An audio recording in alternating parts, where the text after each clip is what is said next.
নমস্কার বন্ধুরা, সর্বাণী রান্নাঘরে আবারও নতুন একটা রেসিপিতে আপনাদের সবাইকে স্বাগত। বন্ধুরা, আজকে আমি আপনাদের সঙ্গে শেয়ার করব দারুণ টেস্টি এবং হেলদি একটি রেসিপি, যেটা আপনারা সকালে এবং বিকালে, তাছাড়া বাচ্চার এবং অফিস টিফিনেও বানিয়ে দিতে পারেন। বাড়িতে থাকা সামান্য কিছু উপকরণে রেসিপিটা আপনারা খুব সহজেই বানিয়ে নিতে পারবেন। আশা করি বন্ধুরা আজকের রেসিপি আপনাদের ভীষণই ভালো লাগবে। তাহলে চলুন আর দেরি না করে রেসিপিতে যাওয়া যাক।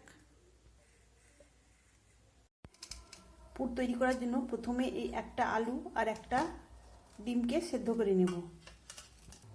সেই ফাঁকে আমি কিছু পালং শাক নিয়েছি, আর পালং শাকগুলো একদম নরম রয়েছে, এই ডাঁটাগুলো ফেলবো না। আমি এই সম্পূর্ণ পালং শাকটা একটা মিক্সিতে পেস্ট করে নেব।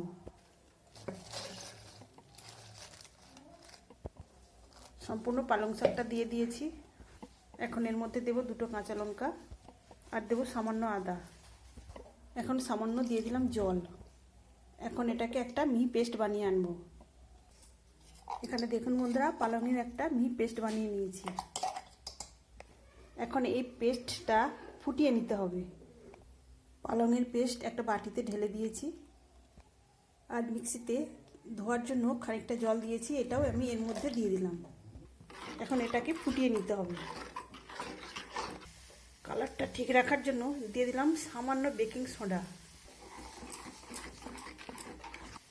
1 থেকে 1.5 মিনিট ফুটিয়ে নেব, এতে পালংয়ের যে কাঁচা একটা গন্ধ থাকে সেটা আর থাকবে না।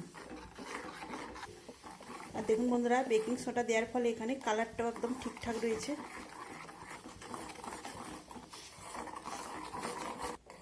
এখানে আমি প্রায় 2 মিনিটের মতো ফুটিয়ে নিয়েছি।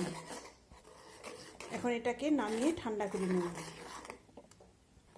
তবে এটাকে একদম ঠান্ডা করব না, হালকা গরম থাকতে থাকতে আমি আটা বা ময়দা মেখে নেব। এদিকে আলু আর ডিমটাও সেদ্ধ করে নিয়েছি। এখন আলু আর সেদ্ধ ডিমটা আমি এই গ্রেটারের সাহায্যে গ্রেট করে নেব। তো আপনারা চাইলে হাত দিয়েও ম্যাশ করে নিতে পারেন।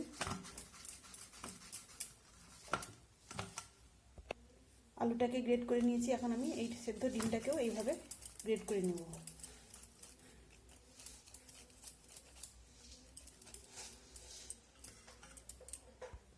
তো দেখুন বন্ধুরা, আলু আর ডিমটা একদম মিহি করে আমি গ্রেট করে নিয়েছি। এখন এর মধ্যে দিয়ে দেবো একটা পেঁয়াজ কুচি। পেঁয়াজটা মিডিয়াম সাইজের পেঁয়াজটাকে একদম মিহি করে কুচিয়ে নিয়েছি। আর দেবো এখানে কাঁচা লঙ্কা কুচি। এখানে আমি 2টো কাঁচা লঙ্কাকে কুচিয়ে নিয়েছি। আপনারা যেমন ঝাল খেতে পছন্দ করবেন সেই মতো কাঁচা লঙ্কার পরিমাণটা বাড়িয়ে কমিয়ে দিবেন। এখন দিয়ে দিচ্ছি ধনে পাতা কুচি। 1/2 চামচ দিলাম ভাজা জিরা গুঁড়ো। আর দেবো চাট মশলা 1 চা চামচ। বন্ধুরা, আপনাদের হাতের কাছে যদি চাট মশলা না থাকে তাহলে আপনারা 1 চামচ লেবুর রস দিয়ে দেবেন। এখন দেবো পরিমাণ মতো লবণ। সবশেষে দিয়ে দেবো 1 চামচ সরিষার তেল। এখন আমি সব কিছু হাত দিয়ে মিশিয়ে নেব।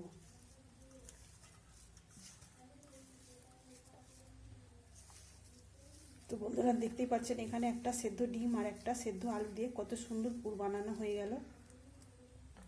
পুরটা ভীষণ মুখরোচক হয়েছে। এটা এখন একপাশে সরিয়ে রাখবো। এদিকে আমার প্রয়োজন অনুযায়ী আমি আটা আর ময়দা নিয়েছি। আপনারা চাইলে শুধু আটা বা শুধু ময়দাও নিতে পারেন।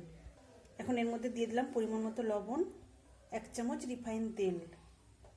আটা ময়দার সাথে লবণ আর তেলটাকে হাত দিয়ে প্রথমে মিশিয়ে নেব।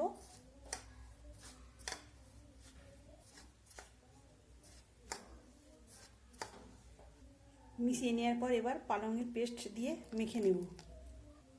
এখানে পালংয়ের পেস্টটা হালকা গরম রয়েছে। এইভাবে পালংয়ের পেস্ট দিয়ে একটা ডো বানিয়ে নেব।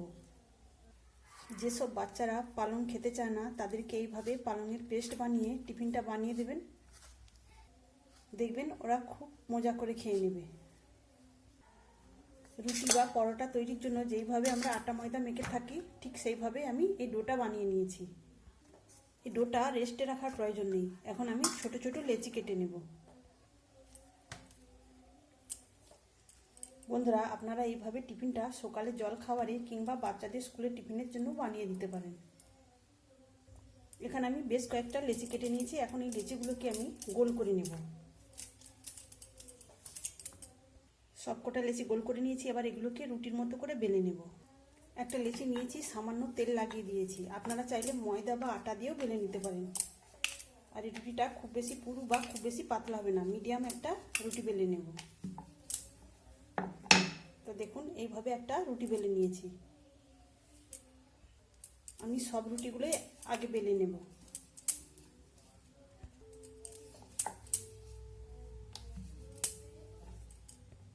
তবে এগুলো তেল বা আটা ময়দা ছাড়াও সুন্দরভাবে বেলা হয়ে যাবে। এখানে আমি সব কটা রুটি বেলে নিয়েছি। এখন এই রুটিগুলোতে পুর ভরে নেব। এক সাইডে আমি তৈরি করে রাখা পুর দিয়ে দিয়েছি। এবার অপর প্রান্তটা আমি এইভাবে চেপে দিয়ে সাইড থেকে এইভাবে মুড়ে দেব।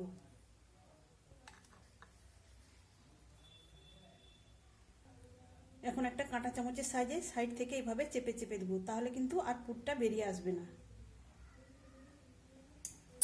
এতে দেখতেও সুন্দর হবে আর পুরটা বেরিয়ে আসবে না। আমি এখানে আলু আর ডিম দিয়ে পুরটা বানিয়েছি। আপনারা চাইলে বিভিন্ন সবজি দিয়েও পুরটা বানিয়ে নিতে পারেন। তো একই রকমভাবে আমি সবগুলোতে পুর ভরে নেব। বন্ধুরা, আজকের রেসিপি আপনাদের ভালো লাগলে অবশ্যই একটা লাইক দেবেন। সেই সঙ্গে যদি নতুন বন্ধুরা এসে থাকেন অবশ্যই আমার চ্যানেলটিকে সাবস্ক্রাইব করে আমার পাশে থাকবেন। আমি এখানে সবগুলোতে পুর ভরে নিয়েছি। এখন আমি এগুলোকে তেলে ভাজবো না, আমি ভাপিয়ে নেব।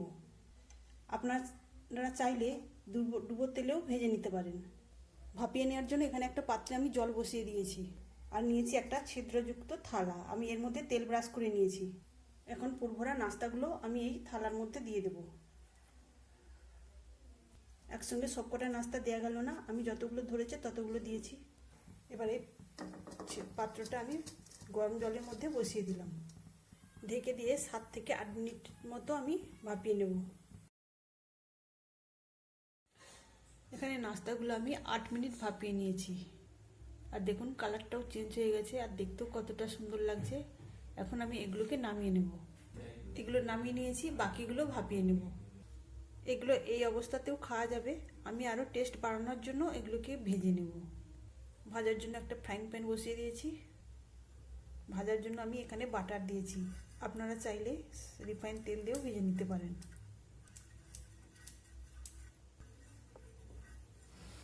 এখানে বাটারটা গলে গেছে।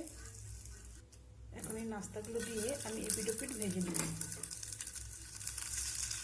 তবে আপনারা চাইলে এগুলো ডুবো তেলেও ভেজে নিতে পারেন। সাইডটা আমি এইভাবে একটু চেপে চেপে ভেজে নেব। গ্যাসের ফ্লেমটাকে মিডিয়ামে রেখে আমি 1 মিনিটের মতো এক পাশটা ভেজে নিয়েছি। এখন অন্য পাশটা ভাজার জন্য উল্টে দেবো।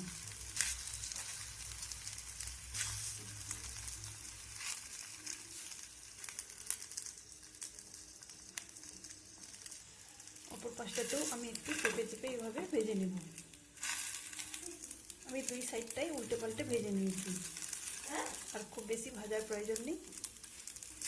এখন আমি এগুলোকে নামিয়ে নেব। এগুলো আমি নামিয়ে নিয়েছি। এবার গরম গরম অবস্থায় সসের সঙ্গে পরিবেশন করবেন। তো বন্ধুরা, তৈরি হয়ে গেল আমার দারুণ টেস্টি এবং হেলদি একটি নাস্তা। আপনারা অবশ্যই এইভাবে একবার বাড়িতে বানাবেন আর কেমন হয়েছে আমাকে কমেন্ট করে জানাবেন। তাহলে বন্ধুরা, আজকের মতো আসি। সবাই ভালো থাকবেন, সুস্থ থাকবেন। ধন্যবাদ।